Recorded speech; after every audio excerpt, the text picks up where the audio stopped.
This is Moments of the Movement, Civil Rights and Change in America. I'm Lonnie Bunch, founding director of the Smithsonian's National Museum of African American History and Culture. Welcome to Moments of the Movement. Though we hear a lot about bombings and physical attacks, efforts to take down leaders of the American Civil Rights Movement came in many forms. The Reverend Joseph E. Lowery knows that all too well. He, along with Fred Shuttlesworth, Ralph Abernathy, and Solomon Say, was a defendant in the New York Times versus Sullivan. Though known widely as a case that defended liberty of the press, L.B. Sullivan, the Montgomery Police Commissioner, also sued Lowery and Company for defamation over the advertisement, "Heed Their Rising Voices." The full-page ad detailed ways in which authorities in the South terrorize nonviolent protesters. Here, Reverend Lowery talks about the case as it was argued before the Supreme Court and the unexpected fallout as a result. Well, I went to Mobile, Alabama, to Warren Street Church in 1952, and the NAACP was holding its regular meetings in Warren Street, so I just jumped right in with them because we had not organized SCLC at the time. SCLC came into being in the latter part of the 50s, following the Montgomery boycott. But the NAACP was active, and as I said, they met in Warren Street Church, usually on Sunday afternoon. And so I had already been active in the NAACP in earlier years, and so it was just a natural for me to join with them. And we engaged in voter registration and in educational activities designed to help African Americans understand our predicament and how it was incumbent upon us to find a way out. And it was an interesting journey. The NAACP was headed by a man named John LaFleur, who was active in Mobile. And until my arrival, I don't guess John had any competition for activism in the city. He and I became friends, and then later the friendship experienced a meltdown as we sort of went our separate ways in terms of activism. John was a typical NAACP and a great person, but his forte and probably the maximus of his activism was filing suits and writing up complaints and protests against what happened. But Mobile was an interesting town. It was racist, but not the same toxic racism that you found in Birmingham and Montgomery. So that even during later years when the movement became prominent and active, you didn't read as much about Mobile as you did Montgomery and Birmingham, because Mobile was, in many instances, quietly effecting change, and there had to be an occasional explosion of activism to keep them honest.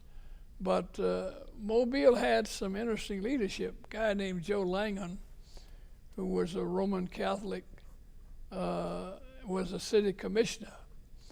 And he was a man with a warm heart and did not have the cold and icy stare of the heart toward the black community.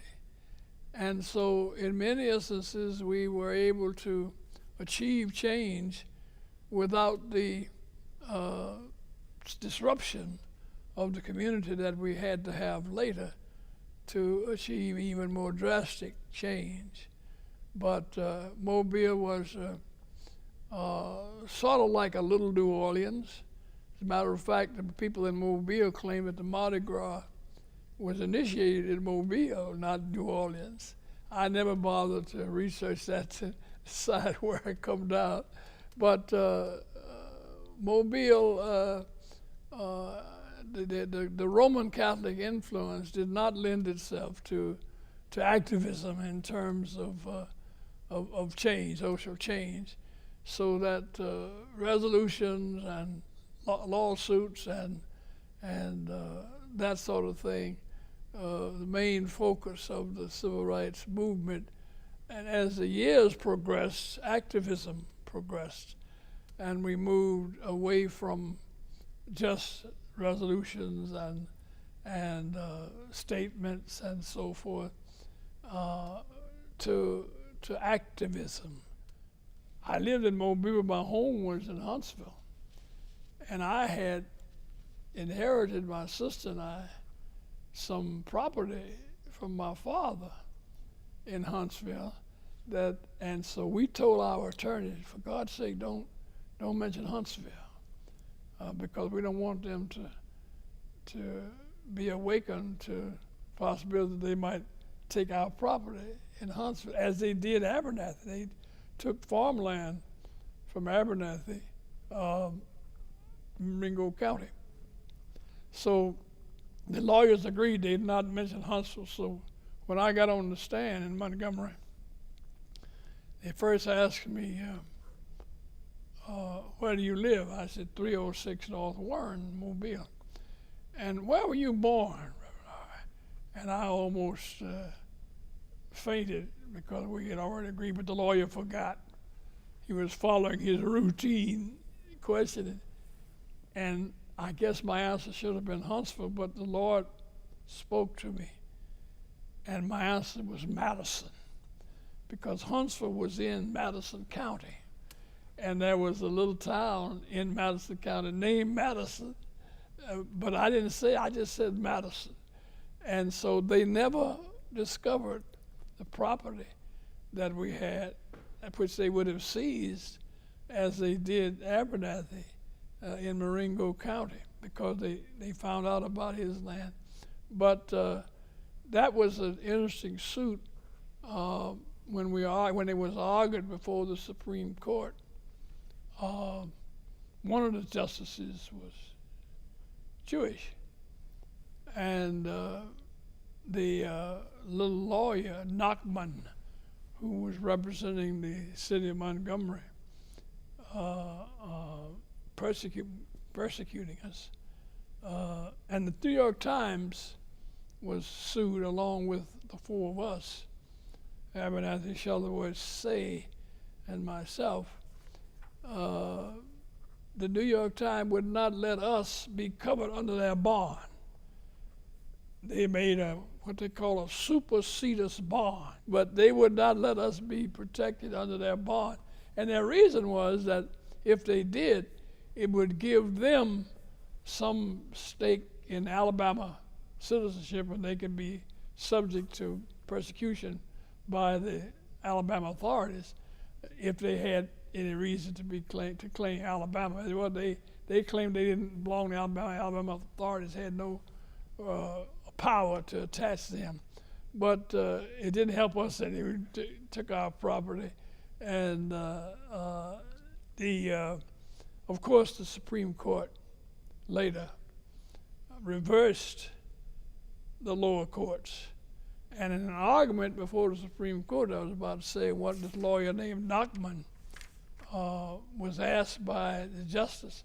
Said, you demanded that the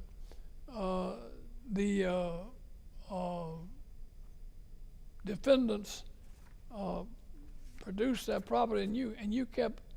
Sammy Davis had just married, I think her name was Mae Britt, a blue-eyed blonde, and the white folks in Alabama were very displeased with that.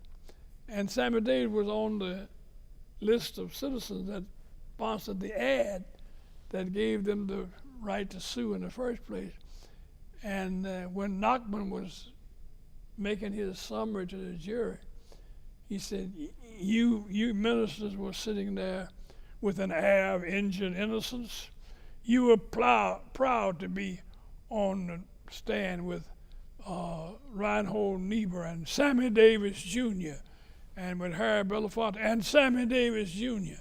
They called Sammy Davis' name every other name because that reminded the jurors that Sammy Davis had just married a blue-eyed blonde, and that was very, very unpleasant for the Alabama jurors. And so they didn't stay out very long. They went out and came back almost immediately and found us guilty, and took our property. But the Supreme Court later, of course, vindicated us, overruled the lower court, and when they sold Abernathy's car and Shuttleworth's car, and say they all got new cars, but my members were more astute. The Methodists boys, they went down to when they auctioned my car off in Mobile, my members went down and bid. They bid. I think they bought it for $800 or $900, and then they brought it and gave it to my wife.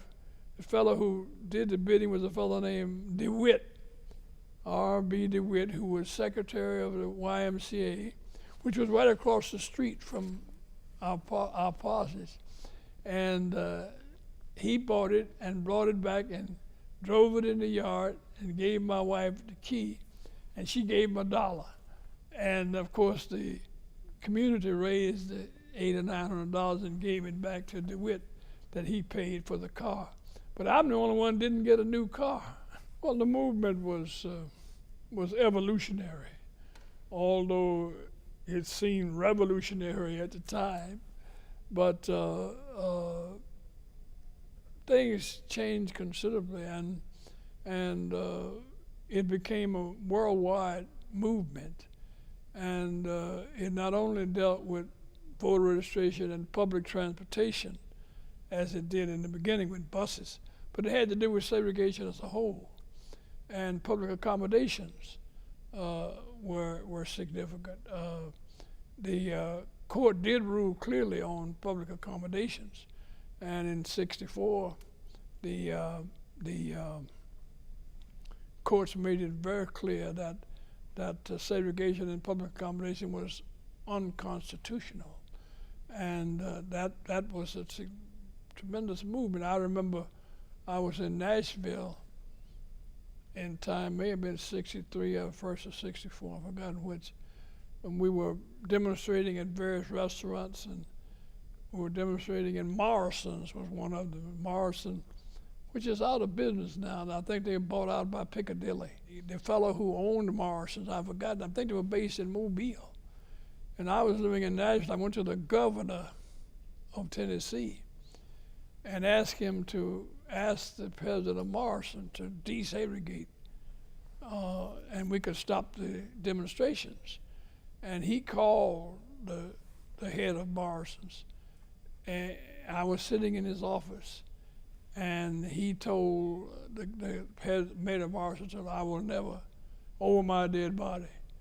And the Civil Rights Act took effect, I think, in July of '64.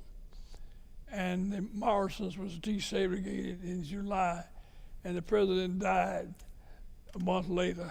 So he was true to his word. He said it would be over his dead body that blacks would eat in Morrison's. He went on and died. Oral histories were conducted by the Southern Oral History Program in the Center for the Study of the American South at the University of North Carolina at Chapel Hill on behalf of the Smithsonian National Museum of African American History and Culture and the Library of Congress. Moments of the Movement, Civil Rights, and Change in America comes to you from New Visions, New Voices, expanding the American conversation because it's time to hear the difference. With support from the Corporation for Public Broadcasting. Visit us online at newvisionsnewvoices.org.